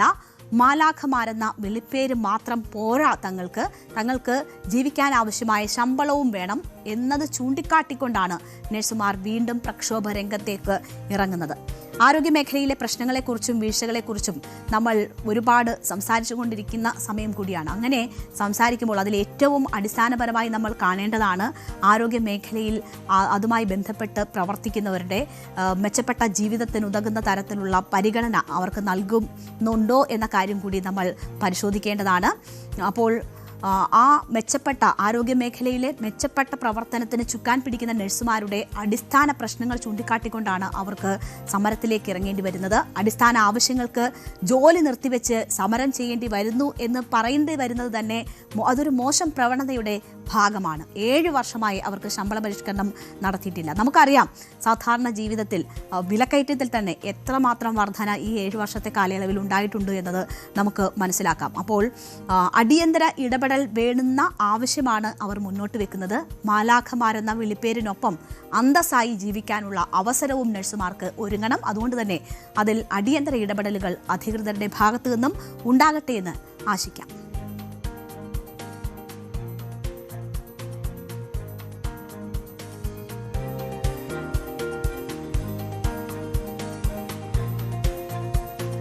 T20 ലോകകപ്പിലെ ആദ്യ ഫൈനലിസ്റ്റിനെ അറിയാൻ ഇനി മണിക്കൂറുകൾ മാത്രമേയുള്ളൂ. ഇന്ന് ദക്ഷിണാഫ്രിക്ക സെമി ഫൈനലിൽ ന്യൂസിലൻഡിനെ നേരിടും. വൈകിട്ട് 7-ന് കൊൽക്കത്ത ഈഡൻ ഗാർഡൻസിലാണ് മത്സരം നടക്കാൻ പോകുന്നത്. ഗ്രൂപ്പ് ഘട്ടത്തിൽ ദക്ഷിണാഫ്രിക്ക 7 വിക്കറ്റിന് ന്യൂസിലൻഡിനെ തോൽപ്പിച്ചിരുന്നു. തുല്യ ശക്തികൾ നേർക്കുനേർ വരുമ്പോൾ ക്രിക്കറ്റിന്റെ ക്ലാസിക് പോരാണ് ഈഡനിൽ നിന്ന് ആരാധകർ പ്രതീക്ഷിക്കുന്നത്. കരുത്തിൽ മുന്നിലാണെങ്കിലും ലോകവേദിയിൽ അടിപതർന്ന പതിവുള്ള 2 ടീമുകളാണ് ഇന്ന് നേർക്കുനേർ വരുന്ന ടീമുകൾ. വമ്പു പറയാൻ ഇരുവർക്കുമുള്ളത് ടെസ്റ്റ് ലോക കിരീടങ്ങൾ മാത്രമാണ്. കുട്ടി ക്രിക്കറ്റ് കിരീടം ഷെൽഫിലെത്തിക്കാൻ ആർക്കാണ് ഇന്ന് സാധ്യത എന്നതാണ് നമ്മൾ ഉറ്റുനോക്കുന്നത്. ഇന്നത്തെ മത്സരം തീപാറുമെന്ന കാര്യത്തിൽ യാതൊരു സംശയവുമില്ല. ഇന്ന് ജയിക്കുന്ന ടീമാണ് അടുത്ത നടക്കാനിരിക്കുന്ന സെമിയിൽ ഇന്ത്യയാണ് ജയിക്കുന്നതെങ്കിൽ ഇന്ത്യയുടെ എതിരാളികളായി വരുന്നത്. അപ്പോൾ ഇന്നത്തെ മത്സരം ഇന്ത്യ ഫൈനലിലെത്തുകയാണെങ്കിൽ ആരാണ് ഇന്ത്യയുടെ എതിരാളികൾ എന്ന് നിശ്ചയിക്കുന്നതിന് കൂടിയുള്ളൊരു മത്സരമാണ്. നമുക്കൊപ്പം ഹരി സ്പോർട്സ് ഡെസ്കിൽ നിന്ന് ചേരുന്നുണ്ട് ഇന്നത്തെ മത്സരത്തിന്റെ വിശദാംശങ്ങളുമായി. T20 ലോകകപ്പിന്റെ അവസാനത്തെ ഘട്ടത്തിലേക്ക് എത്തി നിൽക്കുകയാണ്. സെമി ഫൈനൽ പോരാട്ടത്തിന് ഇന്ന് തുടക്കം കുറിക്കുന്നു. സൗത്ത് ആഫ്രിക്ക വേഴ്സസ് ന്യൂസിലൻഡ് മത്സരം ഈഡൻ ഗാർഡൻസ് കൊൽക്കത്തയിൽ ഇന്ന് രാത്രി 7 മണിക്ക് നടക്കുമ്പോഴേക്കും സൗത്ത് ആഫ്രിക്കയും ന്യൂസിലൻഡും തമ്മിൽ ഗ്രൂപ്പ് ഘട്ടത്തിൽ പോരാടിയപ്പോൾ ന്യൂസിലൻഡ് പരാജയപ്പെടുന്ന ഒരു സാഹചര്യമാണ് സൗത്ത് ആഫ്രിക്കയ്ക്ക് നേരെ ഉണ്ടായത്. അതുകൊണ്ട് തന്നെ ഇന്നത്തെ മത്സരം വളരെ പ്രധാനപ്പെട്ട മത്സരവും കൂടി തന്നെയാണ്. നാളെ ഇന്ത്യ ഇംഗ്ലണ്ട് പോരാട്ടം നടക്കുന്നു. മുംബൈ വാങ്കഡെ സ്റ്റേഡിയത്തിൽ രാത്രി 7 മണിക്കാണ് മത്സരം. ഇന്ത്യ ആവട്ടെ ഈ ടൂർണമെന്റിൽ തന്നെ പരാജയപ്പെട്ടത് ഒരൊറ്റ മത്സരമാണ്, അത് സൗത്ത് ആഫ്രിക്കയ്ക്കെതിരെയാണ്. ഇന്നത്തെ മത്സരത്തിൽ സൗത്ത് ആഫ്രിക്കയാണ് എതിരാളികൾ വരുന്നതെങ്കിൽ നാളത്തെ മത്സരം ഇന്ത്യ ജയിക്കുകയാണെങ്കിൽ 2024 T20 ലോകകപ്പ് ഫൈനൽ തന്നെ നമുക്ക് കാണാൻ സാധിക്കും. അന്ന് 2024 ഫൈനലിൽ സൗത്ത് ആഫ്രിക്കയെ ബാർബഡോസ് ഓവലിൽ പരാജയപ്പെടുത്തിക്കൊണ്ടാണ് ഇന്ത്യ കഴിഞ്ഞ T20 ലോകകപ്പിലെ കപ്പ് സ്വന്തമാക്കിയത്. അതേ ഫൈനൽസ് തന്നെ ഉണ്ടാകുമോ എന്നുള്ളത് ഇന്നും നാളെയുമായി കാത്തിരുന്ന് കാണാൻ കഴിയുന്നതാണ്. എന്തായാലും ആവേശം നിറയ്ക്കുന്ന സെമി ഫൈനൽ പോരാട്ടമാണ് ഇന്നും നാളെയുമായി നടക്കാൻ പോകുന്നത്. അതും ഇന്ത്യയിലെ തന്നെ ഏറ്റവും പ്രധാനപ്പെട്ട ഹിസ്റ്റോറിക് 2 ഗ്രൗണ്ടുകളായ ഒന്ന് ഈഡൻ ഗാർഡൻസിലും മറ്റൊന്ന് വാങ്കഡെ സ്റ്റേഡിയത്തിലുമാണ്.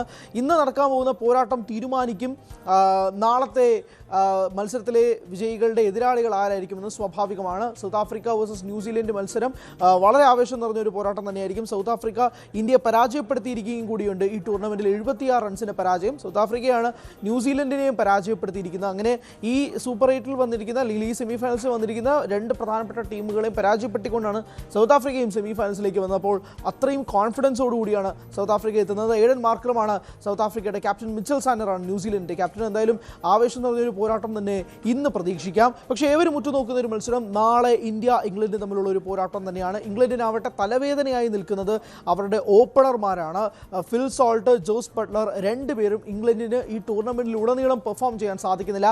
ക്യാപ്റ്റനായ ഹാരി ബ്രൂക്കിന് മികച്ച പ്രകടനം കൊണ്ടുവരാൻ സാധിക്കുന്നുണ്ടെങ്കിൽ പോലും ഇവരെ ഞെട്ടിച്ചുകൊണ്ട് വിൽ ജാക്സ് ഇംഗ്ലണ്ടിന് വേണ്ടി നല്ല രീതിയിൽ പെർഫോം ചെയ്യുന്നുണ്ട്. ടോം പാന്റന്റെയും ഒരു ഫോം ഇല്ലായ്മ ഒരു വലിയ പ്രശ്നമാണ്. സാം കറണും ആവശ്യഘട്ടത്തിൽ ഇംഗ്ലണ്ടിന് വേണ്ടി പെർഫോം ചെയ്യുന്നുണ്ടെങ്കിൽ പോലും ബൗളിങ്ങിൽ ജോഫ്ര ആർച്ചറിന് കൂടുതലായി ഇംഗ്ലണ്ട് സമ്മർദ്ദം ചെലുത്തുന്നുണ്ടോ എന്നൊരു ചോദ്യചിഹ്നം നിൽക്കുന്നുണ്ട്. ആദിൽ റഷീദിനെയും അതേപോലെ തന്നെ സ്പിൻ അറ്റാക്കിൽ ഇംഗ്ലണ്ട് വല്ലാത്ത രീതിയിൽ കോൺസെൻട്രേറ്റ് ചെയ്യുന്നുണ്ടെന്നൊരു ചോദ്യവും കൂടി ഉണ്ട്. എന്നാൽ അതാണ് ഇംഗ്ലണ്ടിൻ്റെ അവസ്ഥ. ചിലർ തിളങ്ങും, ചിലർ തിളങ്ങുന്നില്ല എന്നുള്ളൊരവസ്ഥയിലേക്ക് ഇംഗ്ലണ്ട് ഇപ്പോഴും എത്തി നിൽക്കുകയാണ്. നമുക്കറിയാം ഗ്രൂപ്പ് ഘട്ടത്തിൽ നേപ്പാൾ ഇംഗ്ലണ്ടിനെ വിറപ്പിച്ചൊരു സാഹചര്യമുണ്ട്. ഇറ്റലിയും അതുപോലെ തന്നെ ഗ്രൂപ്പ് സ്റ്റേജിൽ ഇംഗ്ലണ്ടിനെ വിറപ്പിച്ചിരുന്നു. പക്ഷേ എന്നാൽ പോലും അതെല്ലാം മറികടന്ന് ഇംഗ്ലണ്ട് ഇപ്പോൾ സെമി ഫൈനലിലേക്ക് വരുന്നു. ഇന്ത്യയെ സംബന്ധിച്ചിടത്തോളം നോക്കുകയാണെങ്കിൽ ടൂർണമെൻറ്റിലുടനീളം ഗംഭീരമായ മത്സരങ്ങൾ. ആകെ പരാജയപ്പെട്ടത് സൗത്ത് ആഫ്രിക്കയ്ക്കെതിരെ, അതും 76 റൺസിൻ്റെ ദയനീയ പരാജയമായിരുന്നു. പക്ഷേ ബാക്കിയുള്ള എല്ലാ മത്സരങ്ങളിലും ഇന്ത്യക്ക് നല്ല രീതിയിൽ തന്നെ തിളങ്ങാൻ സാധിച്ചു. ഒരുപാട് പെർമ്യൂട്ടേഷൻസും കോമ്പിനേഷൻസും ഒക്കെ നടത്തിക്കൊണ്ടാണ് ഇന്ത്യ ഓരോ മത്സരത്തിലും ഇറങ്ങിയത്. ഏറ്റവും അവസാനത്തെ മത്സരത്തിൽ വെസ്റ്റ് ഇൻഡീസിനെതിരെ പടുകൂറ്റൻ വിജയം ഇന്ത്യ സ്വന്തമാക്കി. 195 റൺസ് എന്ന വിൻഡീസ് ടാർഗറ്റിനെ ചേസ് ഡൗൺ ചെയ്യുകയായിരുന്നു ഇന്ത്യ 19.2 ഓവറിൽ. Credits to Sanju Samson. 97 runs 50 പന്തുകളിൽ നിന്ന് നോട്ട് ഔട്ട് ആയിട്ട് നിന്ന സഞ്ജുവിൻ്റെ പ്രകടനം തന്നെയാണ് ഇന്ത്യ സെമി ഫൈനൽ ബർത്തിലേക്ക് ഉറപ്പിക്കാനും വെസ്റ്റ് ഇൻഡീസിനെ ടൂർണമെന്റിൽ നിന്നും പുറത്താക്കാനും സാധിച്ചത്. അപ്പോൾ അങ്ങനത്തെ ഏറ്റവും പ്രധാനപ്പെട്ട ഘട്ടത്തിൽ എത്തി നിൽക്കുമ്പോൾ സെമി ഫൈനൽ ഒരിക്കലും കുറച്ച് കാണാൻ കഴിയില്ല. പ്രത്യേകിച്ച് ഇന്ത്യയും ഇംഗ്ലണ്ടും തമ്മിലുള്ള ചരിത്രം 2022 T20 ലോകകപ്പിലെ സെമി ഫൈനലിൽ ഇതേപോലെ ഇന്ത്യ ഇംഗ്ലണ്ട് മത്സരത്തിൽ ഇംഗ്ലണ്ട് ഇന്ത്യയെ പുറത്താക്കുന്ന ഘട്ടത്തിൽ നിന്നുകൊണ്ടാണ് അന്ന് ഇന്ത്യക്ക് 2022 T20 ലോകകപ്പ് എക്സിറ്റ് ചെയ്യേണ്ടി വന്നത്. അതേ സാഹചര്യം വീണ്ടും ഉണ്ടാവില്ല എന്ന് തന്നെയാണ് ഓരോ ഇന്ത്യൻ ആരാധകരുടെയും പ്രാർത്ഥന. താരതമ്യേന ഓൺ പേപ്പേഴ്സ് രണ്ടുപേരും ശക്തരായ എതിരാളികളാണെങ്കിൽ പോലും ഓൺ ഫോം എടുത്ത് നോക്കുകയാണെങ്കിൽ ഇന്ത്യ തന്നെയാണ് ഫേവറേറ്റ്സ് എന്ന് ക്രിക്കറ്റ് അനലിസ്റ്റുകളും വിദഗ്ധരും എല്ലാം തന്നെ സൂചിപ്പിക്കുകയും ചെയ്യുന്നുണ്ട്. എന്നാൽ ഇന്നത്തെ മത്സരം വളരെ വാശിയേറിയ ശക്തമായ മത്സരം തന്നെയായിരിക്കും എന്ന കാര്യത്തിലും തർക്കമൊന്നുമില്ല. സൗത്ത് ആഫ്രിക്ക ന്യൂസിലൻഡ് മത്സരത്തിന് വേണ്ടിയിട്ടുള്ള വാശിയേറിയ പോരാട്ടവും നിലനിൽക്കുന്നൊരു സാഹചര്യവും കൂടിയുണ്ട്. എന്നാൽ ഇന്ത്യ ഇംഗ്ലണ്ട് മത്സരത്തിൽ ഇന്ത്യ ജയിച്ച് ആരായിരിക്കും എതിരാളികളെന്ന് ഇന്നറിയാൻ ഒരു സാഹചര്യത്തിലാണ് എല്ലാ ഇന്ത്യക്കാരും വെയിറ്റ് ചെയ്യുന്നത്. ഏറ്റവും പ്രധാനപ്പെട്ട 4 ടീമുകൾ സെമി ഫൈനലിൽ വന്ന് ഏറ്റുമുട്ടുമ്പോഴേക്കും വളരെ വാശിയേറിയ ടൂർണമെന്റ് തന്നെ 2026 T20 ലോകകപ്പിൽ സംഭവിച്ചതായിട്ട് മനസ്സിലാവുന്നു. മൈറ്റി ഓസീസ് ഒക്കെ ഗ്രൂപ്പ് ഘട്ടത്തിൽ നിന്നും പുറത്തായി. വെസ്റ്റ് ഇൻഡീസ് സൂപ്പർ 8 നിന്നും പുറത്താവുന്നു. ഇപ്പോഴത്തെ സെമി ഫൈനൽസിൽ 4 പ്രധാനപ്പെട്ട ടീമുകൾ south Africa, New Zealand, India, England. Final ഞായറാഴ്ച 8-ാം തീയതി നടക്കുമ്പോൾ ഏത് 2 ടീമുകൾ ഫൈനലിലേക്ക് പോകുമെന്നത് കാത്തിരുന്ന് കാണാം. ശരി, ഹരികൃഷ്ണനാണ് എന്തായാലും വിവരങ്ങൾ നൽകിയത്. പ്രോട്ടീസും കിവീസും ഏറ്റുമുട്ടുമ്പോൾ എന്തായാലും തീപാർന്ന മത്സരം ഉറപ്പാണ്. ആരാകും ഫൈനലിലേക്ക് തിരഞ്ഞെടുക്കപ്പെടുക എന്ന് അറിയാൻ ഇനി മണിക്കൂറുകൾ മാത്രമേ ഉള്ളൂ. അതിനുവേണ്ടിയുള്ള കാത്തിരിപ്പിലാണ് ആരാധകർ എല്ലാവരും. നമുക്ക് ഇനി ഒരു സ്പെഷ്യൽ റിപ്പോർട്ടിലേക്ക് കൂടി പോകണം. ഡയറി ഓഫ് നൈറ്റ് എന്ന ചാനലിലൂടെ പ്രേക്ഷകർക്ക് പ്രിയങ്കരിയായ ചാരു എന്ന 3 വയസ്സുകാരി ഈ യുദ്ധകാലത്ത് ദുബായിലുള്ള അച്ഛൻ അനൂപിനെ കുറിച്ചുള്ള ആശങ്കകളിലാണ്. 2 ആഴ്ച മുൻപാണ് അമ്മ നയനിക്കൊപ്പം ചാരു ദുബായിൽ നിന്ന് നാട്ടിലെത്തിയത്. പ്രവാസികളുടെ നാട്ടിലുള്ള ബന്ധുക്കൾ പൊതുവായി പങ്കുവയ്ക്കുന്ന ആശങ്കയാണ് കുഞ്ഞു ചാരുവും വീഡിയോയിലൂടെ പങ്കുവച്ചത്. ചാരുവിന്റെ കണ്ണൂർ തളിപ്പറമ്പിലെ അച്ഛൻ വീട്ടിൽ നിന്ന് ഞങ്ങളുടെ news 18 video reporter Sumesh Morazha തയ്യാറാക്കിയ വീഡിയോ റിപ്പോർട്ട് കാണാം.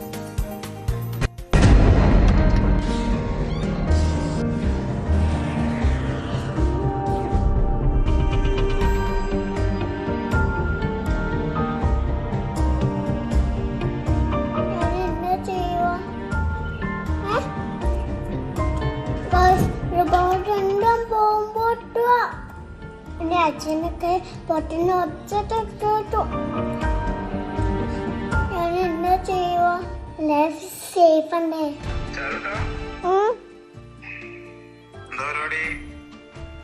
അച്ഛനവിടെ ബോംബ് പൊട്ടുന്നുണ്ടാ?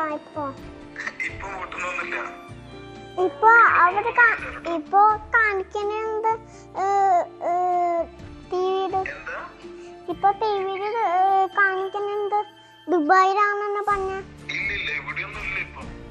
ദുബായിലാണാ പറഞ്ഞ.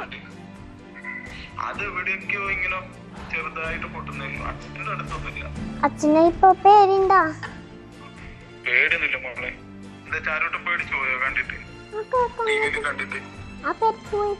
അച്ഛൻ അടുത്താഴ്ച വരുവാ.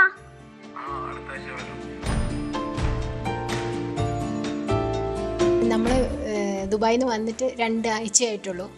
അപ്പോൾ വന്നതിന് ശേഷമാണ് ഈ ഇഷ്യൂസ് എല്ലാം വരുന്നത്. യുദ്ധം അങ്ങനെയെല്ലാം ന്യൂസിൽ കണ്ടു. അപ്പം കുട്ടിയാണെങ്കിലും നമ്മളിവിടെ വീട്ടിൽ ന്യൂസ് വെച്ചപ്പം കാണുന്നുണ്ട് ഡെയിലി. പിന്നെ അപ്പോൾ ഒരു പേടി മോൾക്കും എന്തെങ്കിലും പറ്റുമോ, അച്ഛൻ വരുമോ, അച്ഛൻ വിഷുവിന് വരുമോ എന്നാണ് പറഞ്ഞിരുന്നത്. അപ്പോൾ വിഷുവിന് വരാൻ പറ്റുമോ, അങ്ങനെ ഒരു കൺഫ്യൂഷനായി. പിന്നെ മോള് ഒരു ദിവസം വീഡിയോ കോൾ വിളിക്കുമ്പോൾ ഇങ്ങനെ തന്നെ അച്ഛനോട് ചോദിക്കുന്നുണ്ട്, എന്തെങ്കിലും പ്രശ്നമുണ്ടോ, ബോംബ് പൊട്ടിയോ, അച്ഛ കാണുന്നുണ്ടോ, അങ്ങനത്തെ കാര്യങ്ങളൊക്കെ ചോദിക്കുന്നുണ്ടായിരുന്നു. അപ്പോൾ ഞാനതൊരു കൗതുകത്തിന് അത് വീഡിയോ എടുത്തിട്ട് നമ്മൾ യൂഷ്വലി പോസ്റ്റ് ചെയ്യലുണ്ട് സോഷ്യൽ മീഡിയയിൽ, അതേപോലെ അങ്ങനെ പോസ്റ്റ് ചെയ്തതാണ്.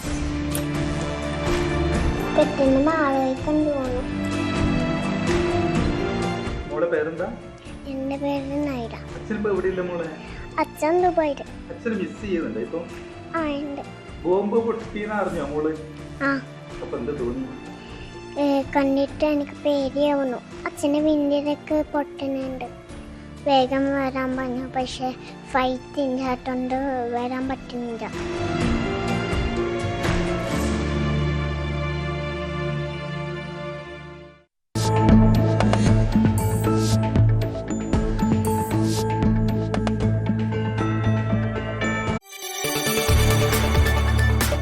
കൂടുതൽ വാർത്തകൾക്ക് news 18 Keralam YouTube channel subscribe ചെയ്യുക.